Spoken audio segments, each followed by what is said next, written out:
বিদেশে যে টাকা উপার্জন করা কতটুকু কষ্ট সেটা শুধু একটা প্রবাসী মানুষই জানে। প্রবাস টাকাটা এটা জেলখানা থেকে আর বাদ। জেলখানাতে তো মা বাবা ভাই বোন আত্মীয় স্বজন সবাই একবার মাসে হলে দেখা করতে পারে। আর প্রবাস যে জেলখানাটা, এটা মাসে তো দূরের কথা, বছরে একবার ভাবলেই চোখে জল আসে যায়। এটাই হলো প্রবাস। আর প্রবাসীদেরকে সবাই বলে ওরা টাকার মেশিন। ওরা কিভাবে টাকাটা তৈরি করে, কিভাবে কষ্ট করে টাকাটা কামায়, এটা কেউ ভাবে না। কেউ কোনোদিন বলেও না যে কি করে তুই টাকাটা কামাচ্ছিস।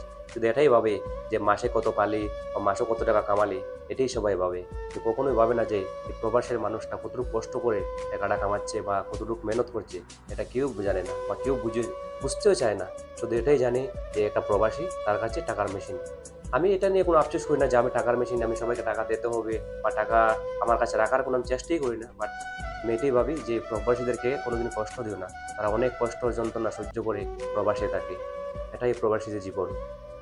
এর চেয়ে আর কি বলবো, আমার কাহিনীটা শুনলে সবার খারাপও লাগতে পারে, বাট আমি কাউকে কোনোদিন শেয়ারও করি না আমার কাহিনীটা আমার নিজের কাছেই লুকিয়ে রাখি। কাউকে বলার চেষ্টা করি না। একসময় ছিল, অনেক মানুষ ছিল বুঝার শোনার, কিন্তু এখন কেউ নেই। শুধু এখন সবাই জানে আমি একটা প্রবাসী, বাট সবাই ভুলে বুঝে কেউ আর কোনোদিন আমাকে বুঝতেছেন না। এটা সত্যি।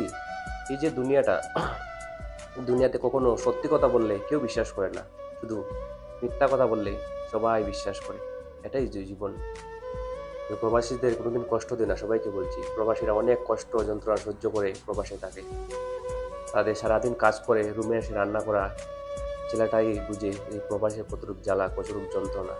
এটা শুধু আমি আমার ক্ষেত্রে বলছি না, সব প্রবাসীদেরকে বলছি। যে যারা প্রবাসের মানুষকে নিয়ে হাসি ঠাট্টা করেন, তারা কখনো ওই প্রবাসীর মানুষকে নিয়ে হাসি ঠাট্টা করবেন না। তারা অনেক কষ্ট যন্ত্রণা সহ্য করেও এক যন্ত্রণা, এটা কি বলবো, ভালোবাসার যন্ত্রণা বা ফ্যামিলির যন্ত্রণা, কত কিছু আছে, কিন্তু বাট সব কিছু সহ্য করে তারা কাজ করে বা প্রবাসের টাকা উপার্জন করে যে ঘরের মানুষগুলো একটু ভালো করে থাকতে পারে বা তার প্রিয় মানুষটা একটু ভালো করে থাকতে পারে। কিন্তু তারা কেউই বুঝে না যে প্রবাসীর মানুষের কষ্টটা। একমাত্র আমি বুঝলাম, আজকে 9 বছর হলো প্রবাসে আমি কাজ করছি, কিন্তু আমি বুঝলাম প্রবাস জীবনটা কতটুকু কষ্ট। কী করবো, পরিস্থিতি খারাপ। আমি কখনো ভাবিনি যে আবার আসতে হবে প্রবাস জীবনে, কিন্তু আবার কি হলো, ভগবানের সেম জায়গাতে আমাকে পাঠিয়ে দিল।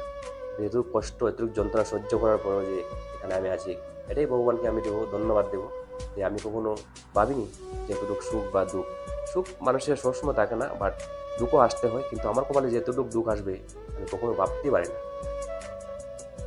আর কি বলবো, বললে নিজেকে সামলানোর মতো সামলানোর মতো, সব কি করবো, সব নিজেরই দায়িত্ব। প্রবাস জীবনটা এমন একটা জিনিস, জ্বর হলে তোমাকে দেখতে হবে, তোমার শরীর খারাপ হলে তোমাকে দেখতে হবে, বাট কাজে যেতে হবে। কাজে না গেলে কি হবে, টাকা আসবে না। কিন্তু টাকা না আসলে তো মেশিন থেকে টাকা আর বাড়াবে না।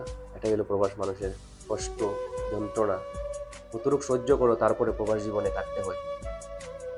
এটাই একটা প্রবাসীর কাহিনী।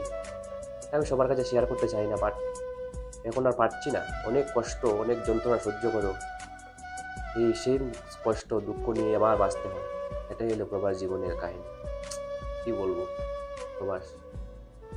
তাই সবাইকে অনুরোধ করে বলছি, কোনোদিন প্রবাসী ভাইদেরকে বা বোনদেরকে কোনোদিন কষ্ট দেবে না। তারা অনেক কষ্ট যন্ত্রণা সহ্য করে প্রবাসে প্রবেশ করে। এটাই হলো প্রবাসী জীবন।